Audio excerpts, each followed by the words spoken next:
Voilà, me voilà équipée. Alors je vais vous raconter un petit peu l'histoire du vitrail. C'est une histoire qui a commencé il y a 1 an environ. Il y avait ce projet de vitrail plus fort, comme ça, voilà. Très bien, ok.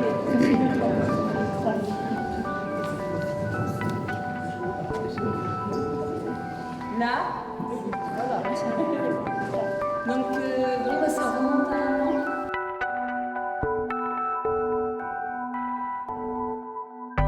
Ô mon Dieu, Trinité que j'adore, aidez-moi à m'oublier entièrement pour m'établir en vous. Trinité que j'adore, Immobile et paisible, comme si déjà mon âme était dans l'éternité.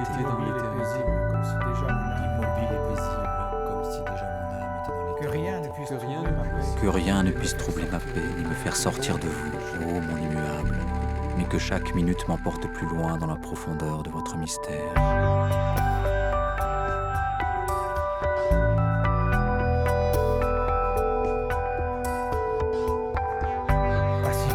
Pacifiez mon âme, faites-en votre ciel, votre demeure aimée, le lieu de votre repos. Que je ne vous y laisse jamais. Sœur Élisabeth de la Trinité, je lui demande qu'elle m'aide dans ma vie personnelle, qu'elle aide aussi ma famille. On a beaucoup de manque d'amour, de manque de patience, de manque de charité. Et j'ai hâte que le vitrail soit posé. Ça éclairera notre vie à tous. On viendra souvent au pied de ce vitrail pour invoquer Sœur Élisabeth de la Trinité.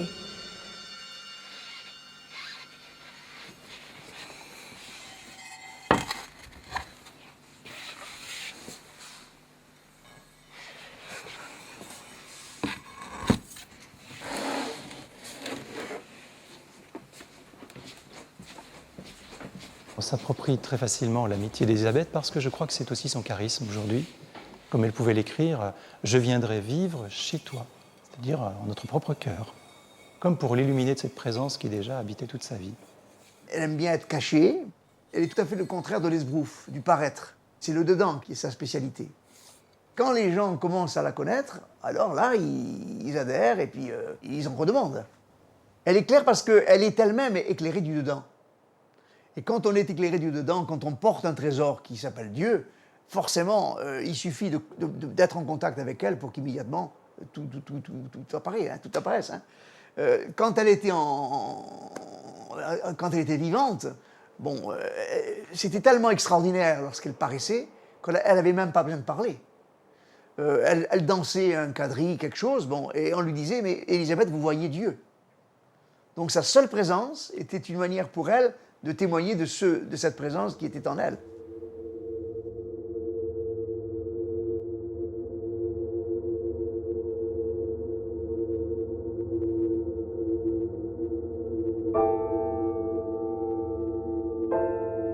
Ô Seigneur, je voudrais m'écouler en ton sein comme une goutte d'eau dans une mer immense. Daigne détruire en moi ce qui n'est pas divin, pour que mon âme libre en ton être s'élance. Il faut que je pénètre en ce lieu spacieux, cet abîme insondable et ce profond mystère, pour t'aimer comme on t'aime aux cieux, sans que rien du dehors ne puisse me distraire.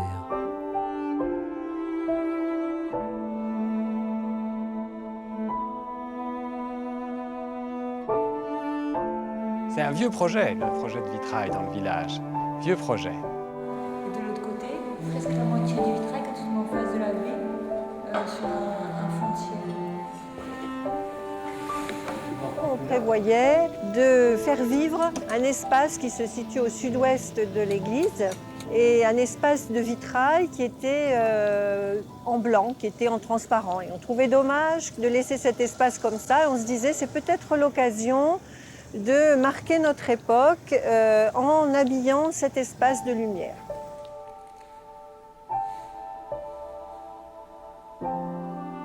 Et on a fait le tour des vitraux de l'église et on s'est aperçu qu'il y avait beaucoup d'hommes déjà, Saint-Pierre, Saint-Germain, Saint-Vincent. Et presque à l'unanimité, on était d'accord pour choisir une femme.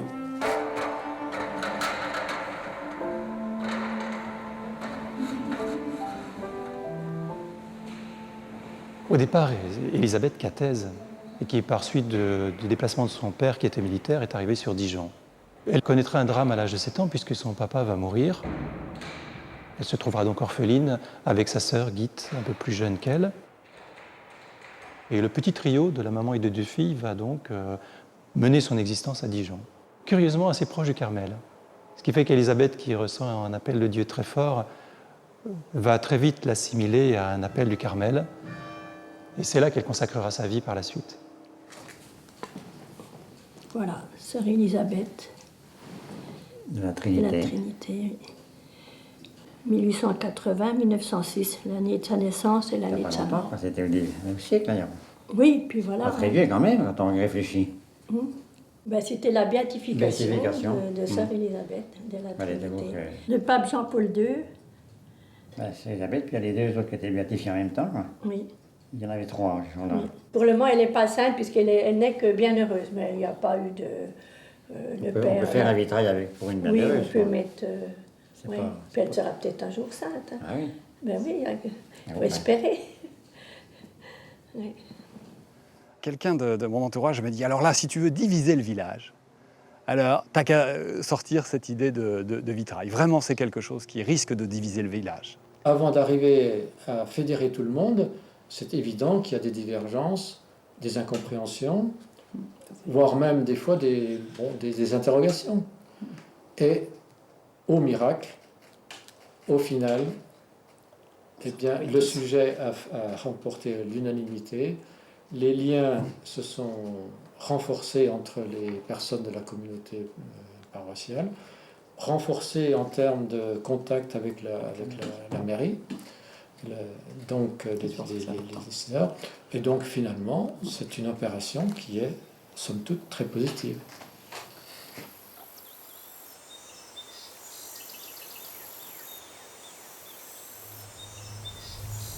Je suis Élisabeth de la Trinité, c'est-à-dire Élisabeth disparaissant, se perdant, se laissant envahir par les 3. Il me semble que maintenant je vois toute chose à la lumière du bon Dieu, et si je recommençais ma vie, oh, comme je voudrais ne plus perdre un instant. C'est si grave, si sérieux. Je voudrais vivre chaque minute pleine. Vivons d'amour, pour mourir d'amour, et pour glorifier le Dieu tout amour. À la lumière de l'éternité, l'âme voit les choses au vrai point. Oh, comme tout ce qui n'a pas été fait pour Dieu avec Dieu est vide. Je vous en prie, oh, marquez tout avec le sceau de l'amour. Il n'y a que cela qui demeure.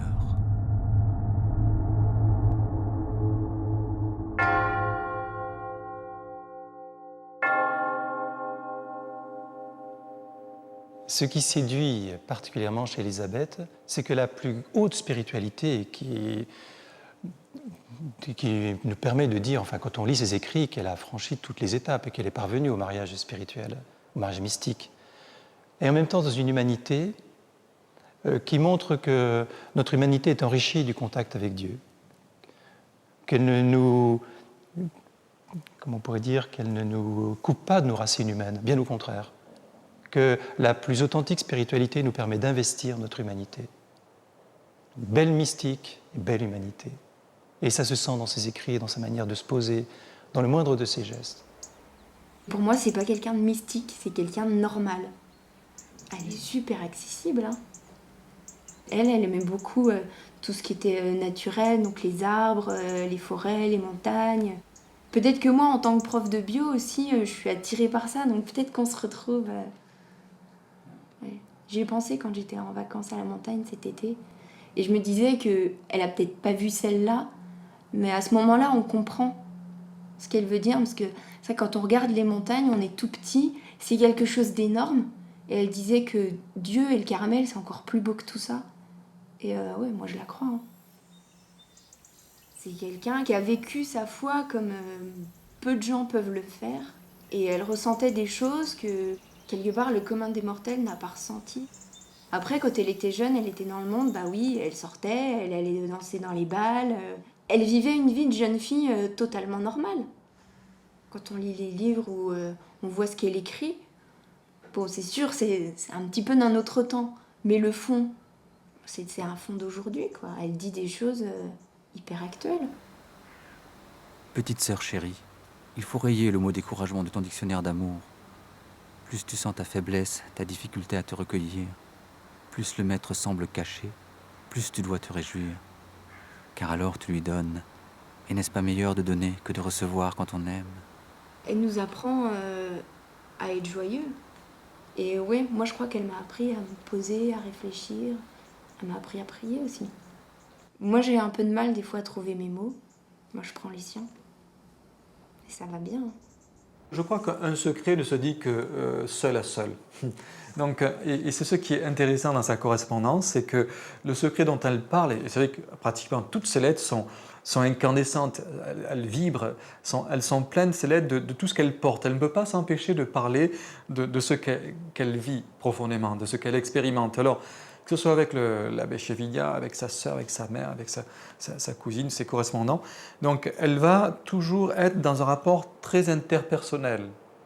Ça ne sera pas une prédication qui s'adressera à tout un chacun. Ça sera vraiment, voilà, je m'adresse à toi. Ce que je dis, fondamentalement, ça sera peut-être la même chose qu'avec un tel ou un tel, mais avec une adaptation avec ce que tu es. Donc on va retrouver, je dirais, la même mélodie avec des tonalités différentes, des accords différents, parce que justement, ce secret du Dieu tout amour, elle va en parler, elle ne peut en parler que de personne à personne. Et c'est pour cela que quand on lit Élisabeth, on a l'impression quelquefois qu'elle s'adresse à nous. Il faut que tu te bâtisses comme moi, une petite cellule au-dedans de ton âme. Tu penseras que le bon Dieu est là, et tu y entreras de temps en temps. Lorsque tu sens tes nerfs, que tu es malheureuse, vite, sauve-toi là, et confie tout cela au Maître. Le matin, éveillons-nous dans l'amour. Tout le jour, livrons-nous à l'amour, c'est-à-dire en faisant la volonté du bon Dieu, sous son regard, avec lui, en lui, pour lui seul. Ah, si tu le connaissais un peu, la prière ne t'ennuierait plus. Il me semble que c'est un repos, un délassement. On vient tout simplement à celui qu'on aime, on se tient près de lui, comme un petit enfant dans les bras de sa mère, et on laisse aller son cœur. Et puis, quand vient le soir, après un dialogue d'amour qui n'a pas cessé en notre cœur, endormons-nous encore dans l'amour. Si tu savais comme il comprend bien. Elle ne se retient pas, elle va s'adapter à la personne auquel elle s'adresse, mais elle ne va pas du tout être dans la réserve. Dans toutes ces lettres, c'est comme, je dirais, un reflet de ce soleil qui irradie en elle-même. Et donc, elle va être comme un miroir de ce soleil qu'elle porte en elle et qui va aussi réfléchir dans l'âme du destinataire. Le destinataire va être touché. Ouais, il me faisait vibrer, quoi. Le cœur, c'est par son témoignage, sa présence. L'exemple de ce qu'elle dit, c'est tellement fort, quoi. C'est pas des petits trucs, hein, là. Comme c'est tout le temps entier, c'est tout le temps. Aimer, quand elle parle d'aimer, comme je dis, ça s'écrit comme majuscule, hein. Aimer. C'est si bon de donner quand on aime. Je sens tant d'amour sur mon âme. C'est comme un océan lequel je me plonge, je me perds. Il est en moi, je suis en lui. Je n'ai qu'à l'aimer, qu'à me laisser aimer. Et cela tout le temps à travers toutes choses. S'éveiller dans l'amour, se mouvoir dans l'amour, s'endormir dans l'amour. L'âme en son âme, le cœur en son cœur, les yeux en ses yeux. Si vous saviez comme j'en suis pleine. Elle veut fusionner dans son Jésus, comme elle l'appelle, petite épouse mystique du Christ. Ne faire plus qu'un. Elle y est arrivée. C'est quand même beau, ça. Donc, quand tu dis ça, puis toi, t'aspires quand même modestement à tout ça, tu t'es enchanté, quoi. T'as envie de lui ressembler. Puis moi, quand elle disait toujours à son Jésus, je vous aime tellement, elle disait à son Jésus, je t'aime tellement, t'es obligé de m'aimer. Ben moi, je disais ça à Élisabeth, moi. Je disais à Élisabeth, mais je t'aime tellement, tu le vois bien quand même, c'est pas du cinéma, je t'aime tellement, tu peux que m'aimer. Donc tu te sens pris en main, comme elle s'est sentie prise en main par Jésus. Il me semble qu'au ciel, ma mission sera d'attirer les âmes en les aidant à sortir d'elles pour adhérer à Dieu, par un mouvement tout simple et tout amoureux, et de les garder en ce grand silence du dedans qui permet à Dieu de s'imprimer en elles, de les transformer en lui-même. Rien ne doit vous paraître un obstacle pour aller à lui. Il disait, au ciel, ma mission sera d'attirer les âmes, etc. Je ne me rappelle plus comme ça. Alors je lui disais, bon, ben, tu ne peux pas mentir, toi. Donc voilà, tu as une grande confiance qui s'installe, un grand amour. Donc cet amour qu'elle a, ben, elle nous le transmet parce qu'on attend ça, nous. C'est ça qu'on veut vivre, quoi. Aimer, être aimé, ne faire plus qu'un. Et puis elle m'a bien aidé. C'est trop beau, quoi. Oh. Elle parle d'amour parce qu'elle le vit, là. Ça change tout.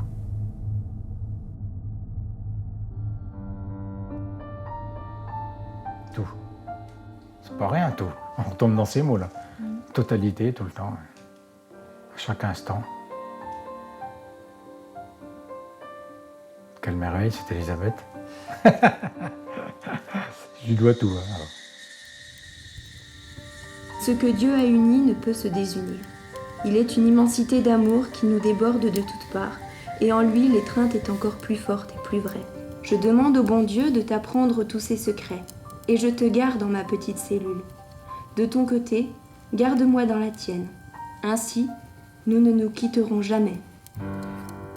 Ton Élisabeth de la Trinité.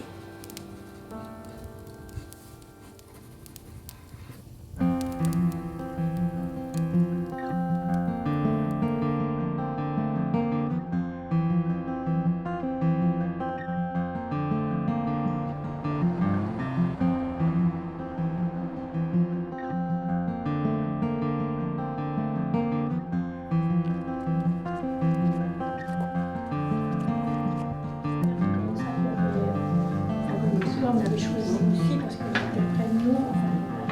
C'était un Donc, bon, là j'en ai fait plusieurs. Donc le passage en commission d'art sacré s'est déroulé au mois d'octobre et nous avons présenté une étape du projet et puis les étapes antérieures. Alors, je vais puis laisser la parole peut-être à... Voilà, alors dans le bas du vitrail, en fait, si vous regardez, vous voyez qu'en fait, c'est une foule. Il y a une espèce d'aller-retour entre elle et cette foule à travers cette prière. Ça représente mieux là que là, effectivement. Oui, là, on oui, a oui. l'impression que c'est un petit poster. Comme si elle était suspendue au-dessus. Hein. Ouais.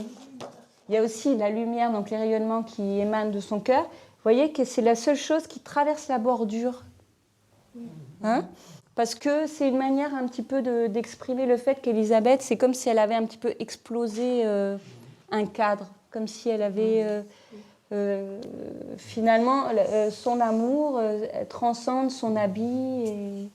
Il y a quelque chose qui vient de l'extérieur et quelque chose qui vient de l'intérieur. En fait, il y a les deux et finalement, tout est baigné d'une atmosphère lumineuse.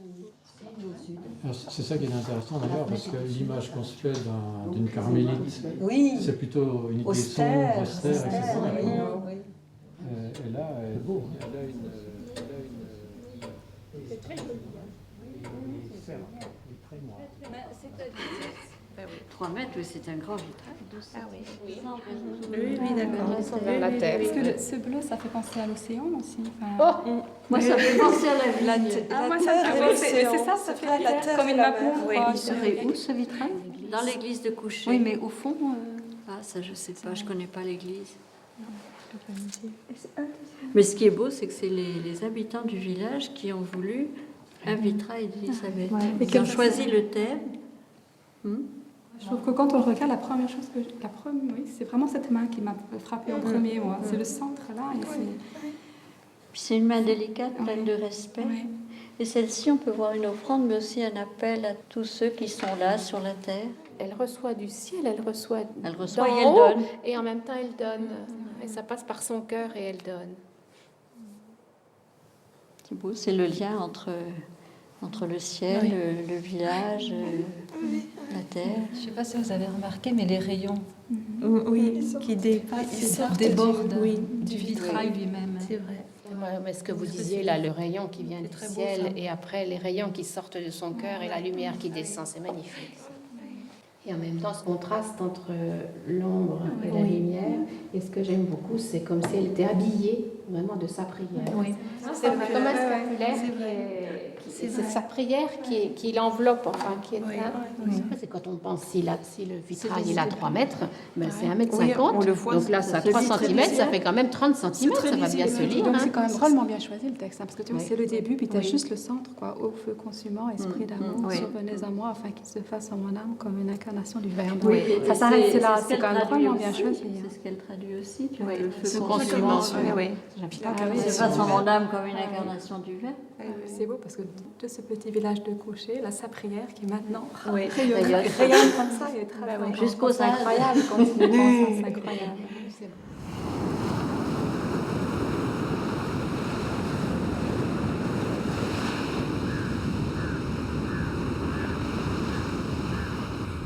Vous savez que l'Inde est un pays avec la quête pour l'intériorité toujours.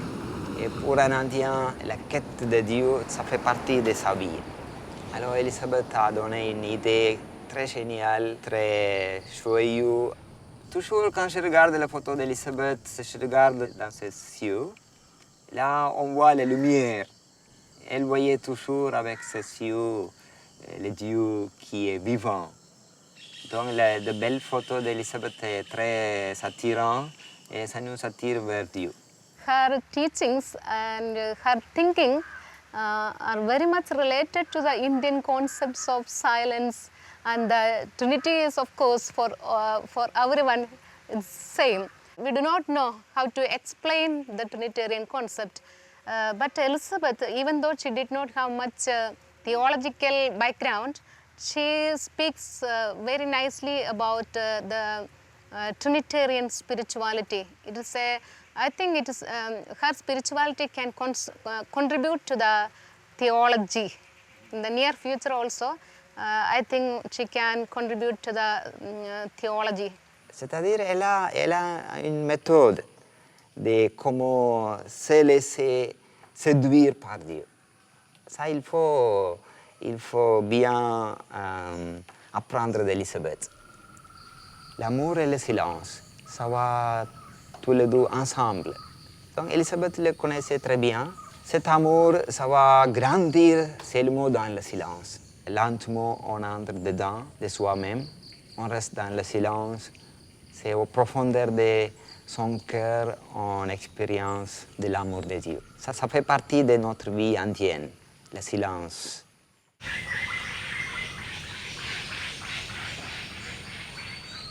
In India, when we say something about the religious life, we speak much more about the interior silence. We search for God in the cave of the heart. That may be the reason why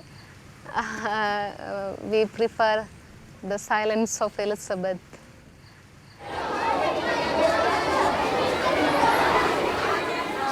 She was so good and she looks like an angel. I would like to be like her. In her life, I can copy and put it in practice in my life. At last words and last moment of that, I like it.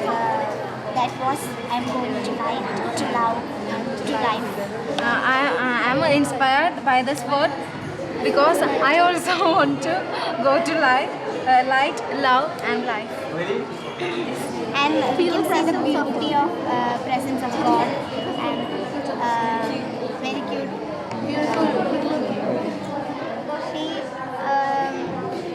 taught the world that everyone should keep the mind and body more sacred, and it attracted me.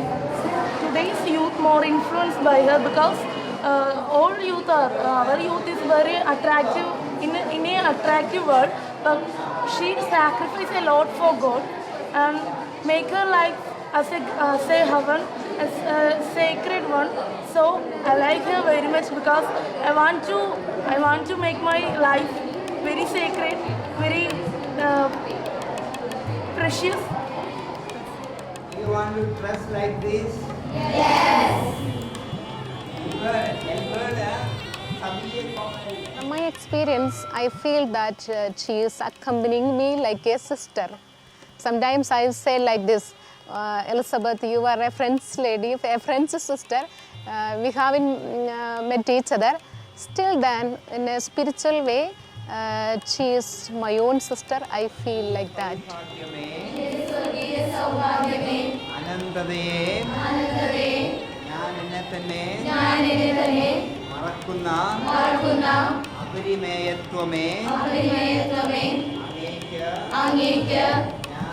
ഞാൻ സ്വയം ദാനമായി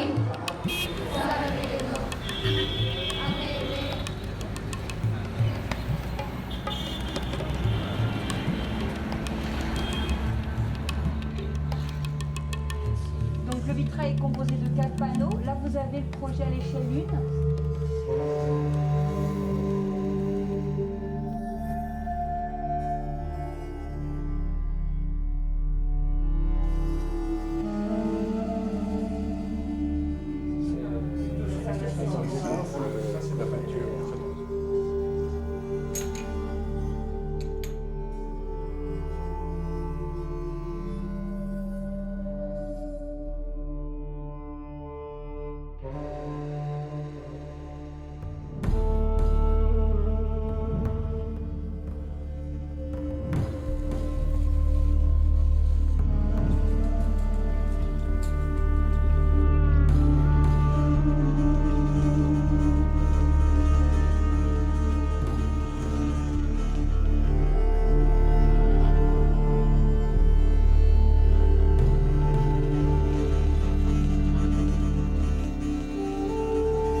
Emmanuel Grand, c'est peu de dire que tous ceux qui vous ont rencontré ou vu vos œuvres ont été séduits. On pourrait rappeler tous vos mérites. Vous êtes meilleur ouvrier de France, vous avez obtenu des tas de prix. Alors, pourquoi le vitrail ? Pourquoi pas la peinture, la sculpture, pourquoi pas, je sais pas. Je dirais pas pourquoi pas la peinture parce que je fais beaucoup de peinture, mais c'est vrai que le travail se finalise à travers le vitrail parce que c'est un médium qui est très vivant. C'est plus un art de la vibration proche de la musique que la peinture en lui-même. C'est-à-dire que le vitrail, il va participer de l'atmosphère du lieu de par la vibration lumineuse qui dégage dans l'espace. C'est quand même un art très difficile d'essayer de transmettre ce qui transperçait Élisabeth, c'est-à-dire cette lumière de l'amour de Dieu. C'est quand même fou. Oui, c'est un sacré défi, effectivement. C'est vrai que mon but en faisant ce vitrail n'a pas été de donner à voir seulement Élisabeth dans ses aspects extérieurs, tels que son visage ou son habit de carmélite, et que ça a été de pouvoir faire partager l'expérience qu'elle avait de la présence divine, de rendre vivant son expérience de Dieu, finalement. Et pourquoi pas, quand on est devant ce vitrail, de recevoir cette lumière transformée, transfigurée. Je crois que c'est le but que se donne tout art sacré.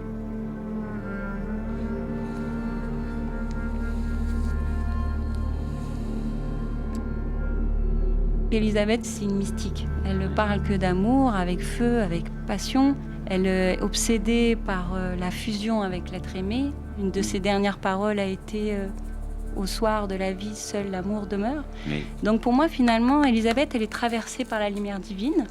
Elle la transforme. Et c'est comme si cette lumière brute n'était pas perceptive finalement, et qu'il fallait que des êtres exceptionnels comme elle viennent nous la traduire, nous la donner à sentir, à voir. C'est exactement ça. Et moi, ce qui m'a touchée dans Élisabeth, c'est que finalement, c'est exactement le rôle d'un vitrail dans une église. C'est-à-dire que le vitrail, il est traversé par la lumière, une lumière qui est brute au départ. Donc le vitrail, le verre, tamise, transforme et crée justement cette atmosphère dont on parlait à l'intérieur de l'église, une atmosphère qui doit être favorable finalement à la prière.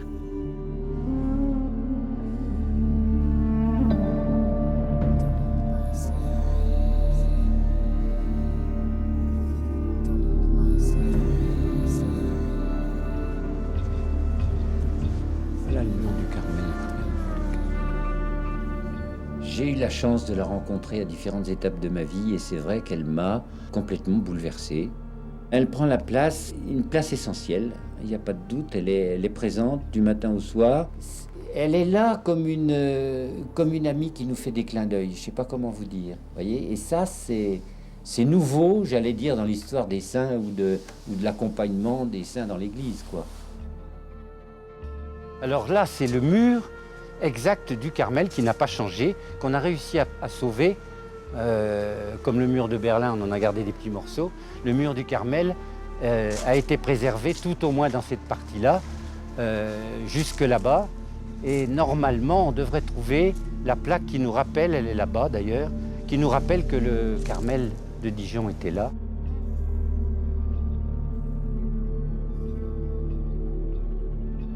Comme disait frère Roger, on ne croise que des cabossés de la vie. Les cabossés de la vie, nous en sommes tous. Donc cette inquiétude qui est sourde, quelle attente, qui fait que les gens deviennent plus égoïstes, s'occupent plus d'eux que du reste, sont inquiets de l'avenir. Il y a cette espèce de fraîcheur, de la sérénité que nous apporte Élisabeth, qui de toute façon, quoi qu'il arrive, vous ne risquez rien, il est là. Et ça nous parle. Comprendrons-nous jamais combien nous sommes aimés? Lui, il veut être l'ami que tu peux trouver toujours. Il se tient à la porte de ton cœur, il attend. Ouvre-lui. Qu'importe ce que nous sentons, lui, il est l'immuable, celui qui ne change jamais. Il t'aime aujourd'hui, comme il t'aimait hier, comme il t'aimera demain.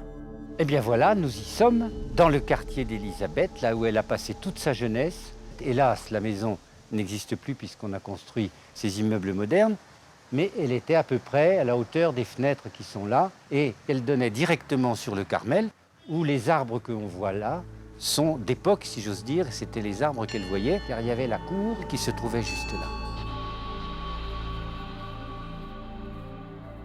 Ma chambre est bien simple et bien petite, mais je l'aime avec son grand balcon, car de là je vois les carmélites et j'entends leurs si doux carillons.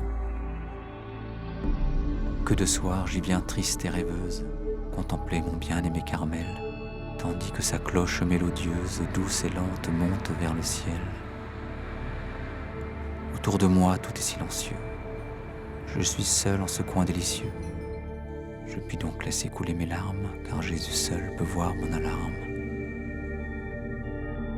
Je vois la chapelle mystérieuse des humbles et pauvres religieuses, la chapelle où j'aurai le bonheur de me donner à notre Seigneur. Je vois leur beau jardin solitaire avec ses grands arbres séculaires. Je vois quelquefois les humbles sœurs travaillant la terre avec ardeur. Sainte fille, que je vous envie. Quand elle sortait le matin, elle passait dans la rue Prieur de la Côte d'Or qui l'amenait directement ici où se trouve la chapelle de ce qu'on appelait l'ancien Bon Pasteur. Sa maman lui avait interdit d'aller au Carmel, alors elle était maligne. Elle passait là pour aller à la messe, bien sûr, et pour passer le long du mur derrière lequel elle entendait les carmélites chanter ou rire pendant les récréations.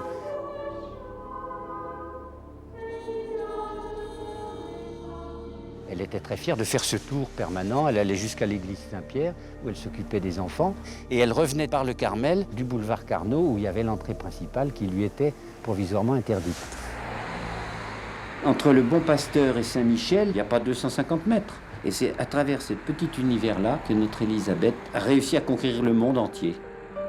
Eh bien voilà, c'est là que se trouvait le Carmel jusqu'en 1980, tel qu'il était à l'époque d'Élisabeth, et les grilles qui sont là maintenant rappellent que l'univers du Carmel était un univers cloîtré. Et c'était le rêve d'Élisabeth. Être toute petite, cachée, pour mieux pouvoir être avec son bien-aimé et rayonner dans le monde entier par la prière et l'intercession. Alors, bien sûr, il y a des gens qui vous disent « elle a aimé le Carmel parce qu'elle habitait là ». Mais je crois que c'est exactement l'inverse. C'était déjà dans son idée depuis longtemps.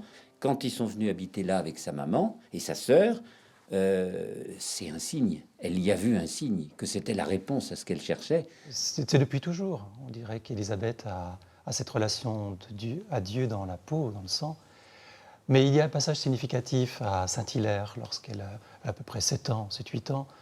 Après une partie de jeu avec ses amis, elle arrive à grimper sur les genoux de l'abbé Angle, et puis elle lui chuchote à l'oreille « Je veux être religieuse, je serai religieuse ». Et là, le vieux prêtre ne s'y trompe pas, il y a une vérité qui ne se démentira pas par la suite. Le point de départ, c'est l'excès. Élisabeth, c'est tout ou rien. Et il se trouve que ça a toujours été tout, quoi. Oui, parce que sa mère lui disait ça sera un ange ou un démon. Elle faisait des colères mémorables, parce qu'elle avait déjà ce feu en elle. Cet excès, qu'elle a réussi à diriger uniquement là-dedans, le côté spirituel, on va dire. Et toute petite, elle avait cette aspiration à l'absolu, au paradis, à l'au-delà, quoi, en fait. Avec l'amour de Jésus qui est venu grandissant. Donc ça prend des formes tout intérieures. Le petit diable est venu plus qu'un ange. Oui. Ah, oui. Il y a un épisode déterminant à partir duquel toute l'ardeur et le tempérament enflammé d'Élisabeth vont définitivement s'orienter vers Dieu. Fini les colères mémorables. C'est le jour de sa première communion. Ce jour de la première communion, les gens qui l'ont croisée ont été stupéfaits de voir cette jeune fille. Il se passait quelque chose. À tel point qu'il y en a une qui a écrit Elle m'a frappée de façon extraordinaire. C'était très curieux. Jamais je n'avais vu chose pareille, quelque chose d'inexplicable. Et sa maman a dit Je n'oublierai jamais les émotions du 19 avril. Je voyais mon enfant si recueilli, si pénétré. Ses larmes ne cessaient de couler. Et j'ai compris que Dieu avait pris possession de ce cœur si pur, si aimant. Elle s'est préparée très longtemps, et alors elle s'est préparée à cette communion comme on se prépare à un mariage, ni plus ni moins. Quand on voit les photos, on est sidéré, c'est une robe de mariée, quoi, carrément.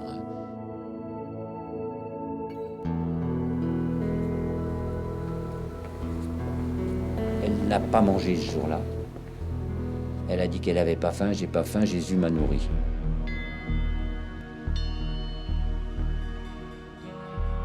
Ce jour où Jésus fit en moi sa demeure, où Dieu prit possession de mon cœur, tant et si bien que depuis cette heure, depuis ce colloque mystérieux, cet entretien divin, délicieux, je n'aspirais qu'à donner ma vie, qu'à rendre un peu de son grand amour au bien-aimé de l'Eucharistie, qui reposait dans mon faible cœur, l'inondant de toutes ses faveurs. Te souviens-tu, Jésus plein de charme, de ces pures et joyeuses larmes qui coulaient avec tant de douceur à tes pieds divins et sur ton cœur? Jour béni, le plus beau de ma vie. Jour où Jésus reposait en moi, tout au fond de mon âme ravie. L'après-midi de cette première communion, une amie de sa mère lui a proposé d'aller faire une visite au Carmel de Dijon. Elle a été admise au parloir et la prière lui a dit « Votre nom veut dire demeure de Dieu ». Elle venait d'être la demeure de Dieu en communion le matin, et l'après-midi, elle s'entend dire qu'elle est elle-même la demeure de Dieu. Et c'était le rêve d'Élisabeth. Être toute petite, cachée, pour mieux pouvoir être avec son bien-aimé et rayonner dans le monde entier par la prière et l'intercession. Élisabeth est un concentré d'existence, puisqu'elle n'a vécu que 26 ans, dont 5 années passées au Carmel. Mais il y a une intensité d'être chez elle qui lui permet d'habiter chaque minute pleinement.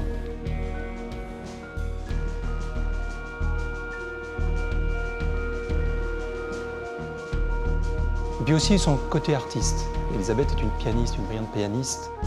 Toute la dimension de son être se développe dans l'écoute.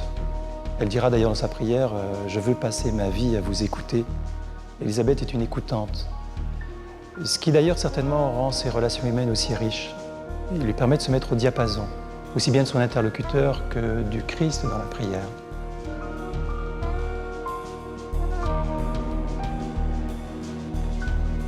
Et donc Élisabeth, ça va être toute son existence ce tourbillon, bercée par la musique. Elle est brillante en société, elle est très jolie, beaucoup de prétendants, beaucoup d'espoir autour d'elle. Mais Élisabeth n'a qu'un axe. Elle veut se donner entière, tout entière au Carmel, à Dieu.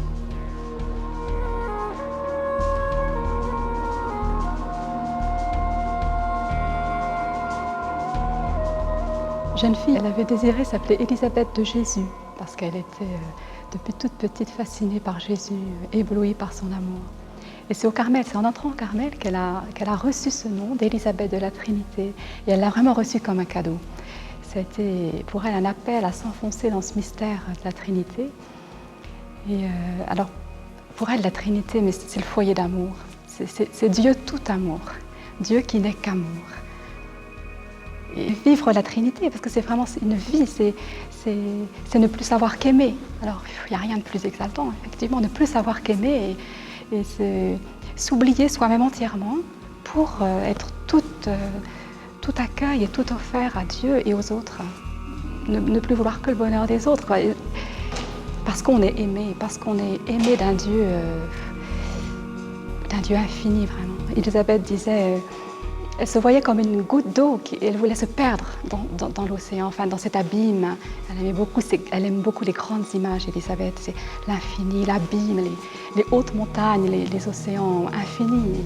Et ça c'est vrai, ça c'est des mots qui évoquent pour elle la Trinité.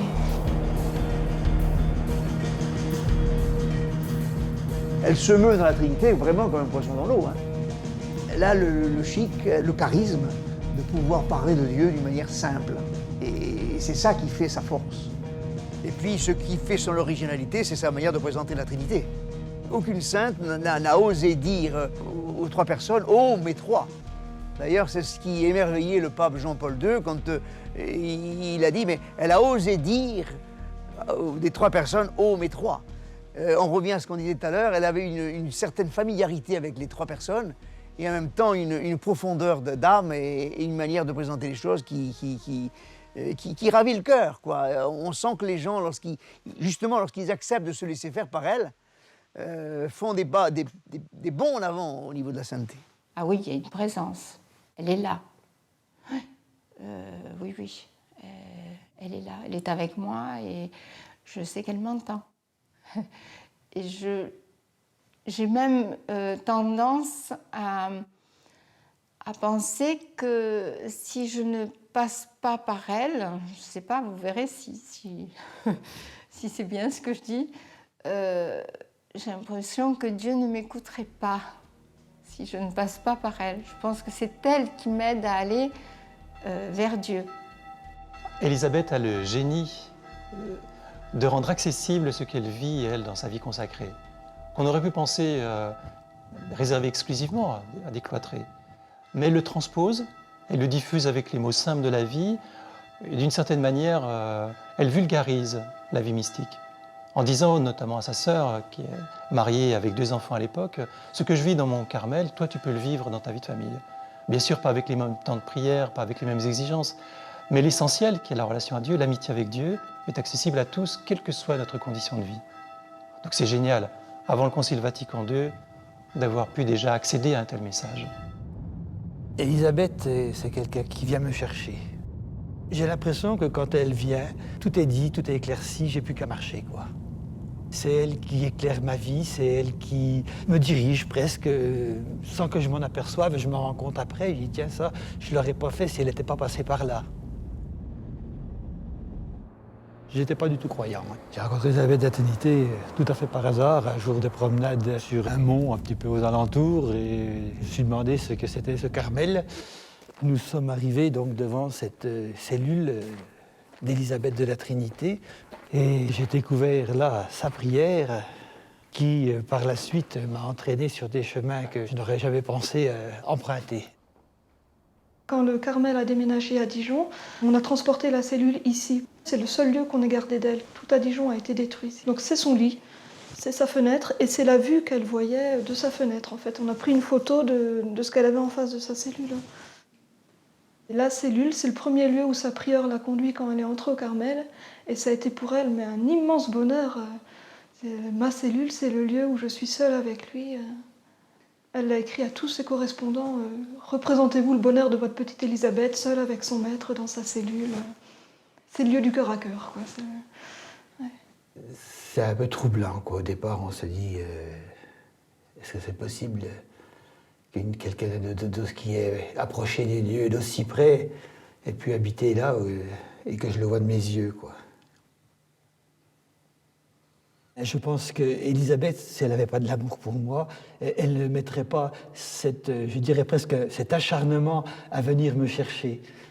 Je ne sais pas pourquoi, mais je sens qu'elle ne me lâche pas. Quand je me sens un peu loin, j'attends ce moment où elle va revenir. Je sais que je ne lui refuserai rien et puis qu'elle va m'entraîner à faire un nouveau pas vers Jésus. Je sens que la vie n'est pas la vie sans Jésus. Je ne peux pas aimer les autres si Jésus ne m'aime pas, si j'étais rejeté. Et d'ailleurs, quand je quitte ce moment où Élisabeth m'a amené vers Dieu, même ma vie avec les autres n'est plus la même. Ça change toute la vie de regarder les autres différemment que par un regard d'envie, un regard de jalousie, un regard, vous voyez. Donc, pour moi, c'est très important et je ressens beaucoup de bonheur quand justement je suis retourné, grâce à Élisabeth, vers Jésus. Car ma vie, du coup, est changée à ce moment-là. Elle écrit peu après son entrée à Guite, sa petite sœur, qui est partie en voyage avec sa maman dans le Midi. Et elle lui dit, moi je ne contemplerai plus les montagnes, l'océan que j'aimais tant, son infini, mais en lui j'ai tout. Il est mon infini, j'ai tout en lui. Quand on a l'incroyable chance de vivre toujours avec lui, pour lui, de partager tout avec lui, pour moi c'est ça la liberté. Elisabeth, elle avait vraiment fort senti ça. Je porte mon ciel en moi. Et le jour où j'ai compris ça, tout s'est illuminé pour moi. Et ça, c'est ce qu'on essaye de vivre avec elle, à sa suite, à son écoute aussi.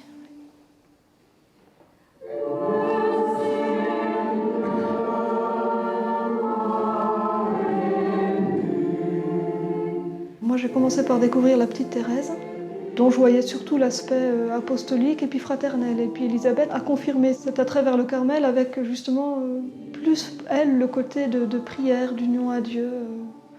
Mais en fait, maintenant, je me rends compte qu'elle rejoint tout à fait Thérèse aussi pour la charité fraternelle. Une de ses sœurs disait elle faisait tout comme tout le monde, Elisabeth. Elle ne se distinguait pas, mais elle ne le faisait pas de la manière de tout le monde. Rien que dans la manière de donner une lettre, elle était portière, elle vous réjouissait. Vraiment, pour nous, aujourd'hui, elles sont très complémentaires. Souvent, la petite Thérèse de Lisieux, elle nous lance au démarrage, elle nous met dans la confiance. Et puis après, Elisabeth, elle nous aide à nous recueillir et aller dans la profondeur. Et la petite Thérèse avait dit qu'elle voulait passer son ciel à faire du bien sur la terre. Et on le voit, elle a ces pluies de roses qu'elle envoie sur le monde entier. Elisabeth, elle a dit, sa mission, c'était d'attirer les âmes à sortir d'elle pour adhérer à Dieu. Et laisser Dieu s'imprimer en elle. Elle veut vraiment nous aider, mais à aller vers Dieu.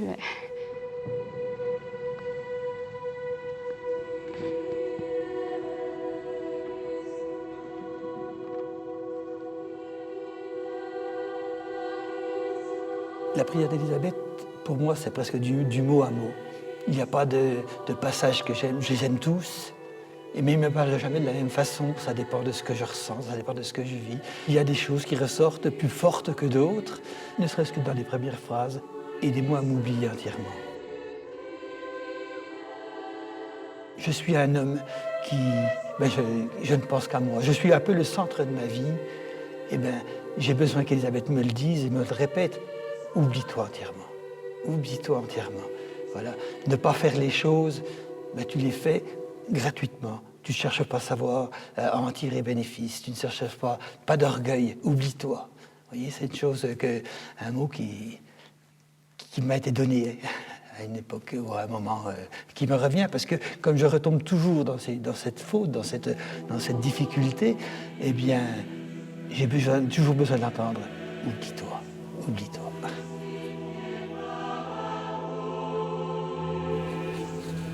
Ô feu consumant, esprit d'amour, survenez en moi afin qu'il se fasse en mon âme comme une incarnation du Verbe. Que je lui sois une humanité de surcroît en laquelle il renouvelle tout son mystère. Et vous, ô Père, penchez-vous vers votre pauvre petite créature, couvrez-la de votre ombre, ne voyez en elle que le bien-aimé en lequel vous avez mis toutes vos complaisances. Ô mes trois, mon tout, ma béatitude, solitude infinie, immensité où je me perds, je me livre à vous comme une proie. Ensevelissez-vous en moi pour que je m'ensevelisse en vous, en attendant d'aller contempler en votre lumière l'abîme de vos grandeurs.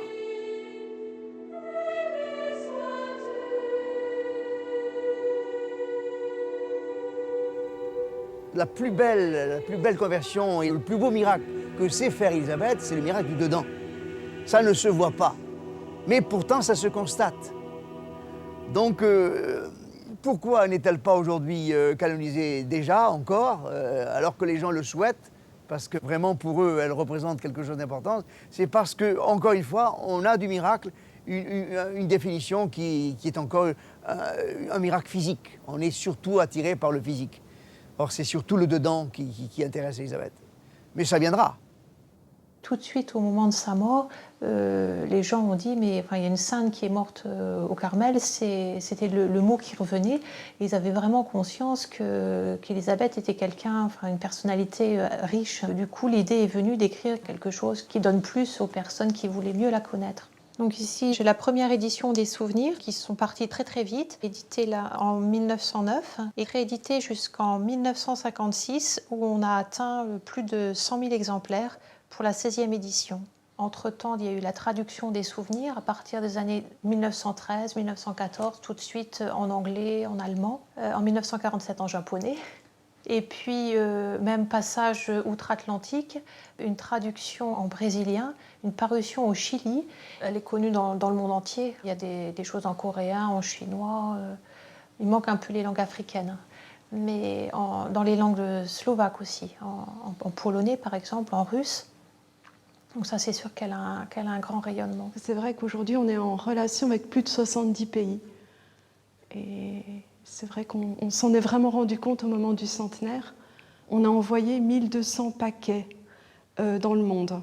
Alors vraiment dans le monde entier. Bon, en Amérique du Nord, beaucoup au Canada, aux États-Unis, beaucoup en Amérique du Sud, jusqu'à l'Équateur, le Pérou, beaucoup au Brésil, la Colombie, dans plusieurs pays d'Afrique.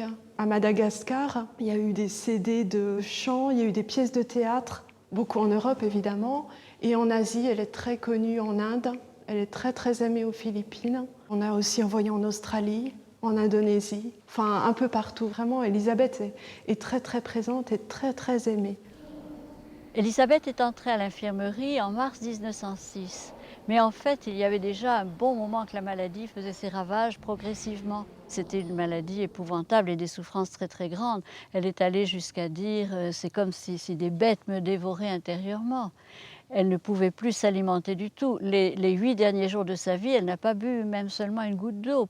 Tout provoquait des douleurs atroces. En même temps, elle est plus lumineuse que jamais, elle est plus proche et plus chaleureuse par rapport à ses amis et elle veut faire passer ce goût de Dieu qui la rend heureuse au milieu même de la souffrance.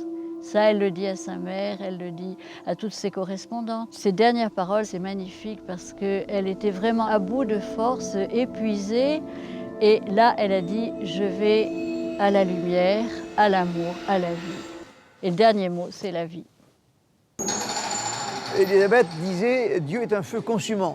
Mais ce qui est extraordinaire, c'est que lorsqu'elle souffrait, on peut en témoigner, les gens qui ont vu son squelette lorsqu'elle est morte, puisqu'elle est morte de la maladie d'Addison, elle était carrément desséchée, complètement calcinée, c'est vraiment le mot qu'il faut employer, parce que l'amour de Dieu l'avait tellement consumée que même physiquement, ça se voyait sur son squelette, quoi.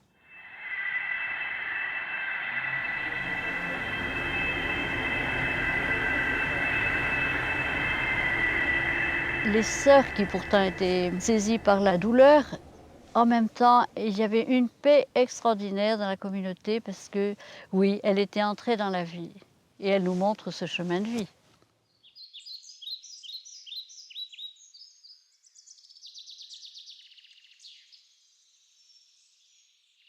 On peut finalement, avec 3 mots, résumer toute la vie d'Élisabeth: totalité, intensité, continuité.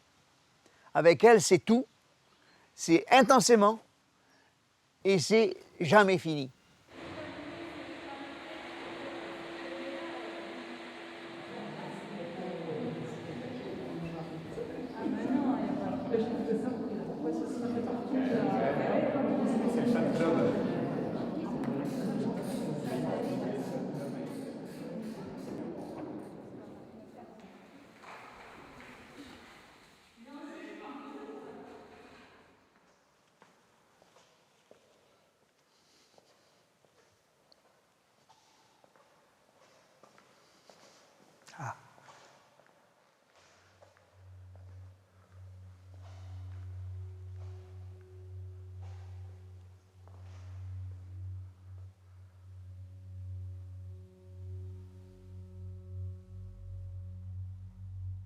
Splendide, hein? Oh là là. Avec la prière d'Élisabeth.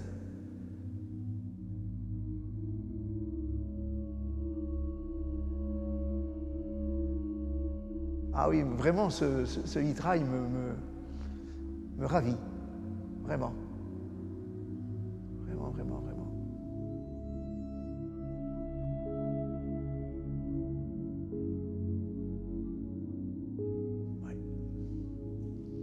Non, J'ai presque envie de prier là, hein, et peut-être de reprendre tout simplement ces quelques phrases de sa prière, au moins le début. Ô mon Dieu, Trinité que j'adore, aidez-moi à m'oublier entièrement pour m'établir en vous, immobile et paisible, comme si déjà mon âme était dans l'éternité.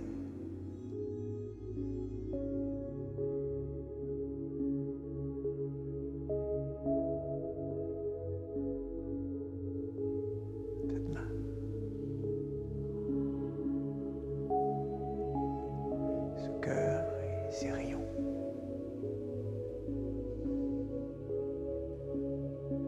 Ah, cette main.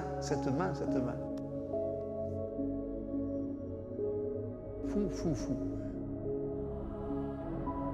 Moi, j'ai la chair de poule. Hein. C'est un événement qui va me marquer, ça. Hein. Moi, je suis émerveillé par cette main et je suis presque appelé à la prendre. Et une fois dans la mienne, eh bien, je ne la lâche plus parce qu'elle n'a plus envie de me lâcher. Et on avance, voilà, on avance.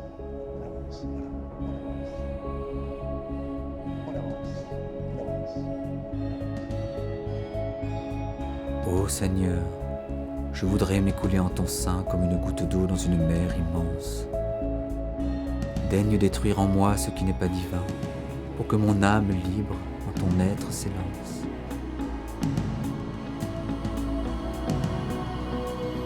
Il faut que je pénètre en ce lieu spacieux, cet abîme insondable et ce profond mystère, pour t'aimer comme on t'aime aux cieux, sans que rien du dehors ne puisse me distraire. Dans le calme profond de ton être éternel, daigne m'ensevelir pour que, dès cette vie, je puisse à travers tout demeurer comme au ciel, en ta dilection et ta paix infinie. Plénitude. Parce que l'éclair, il y voit l'océan.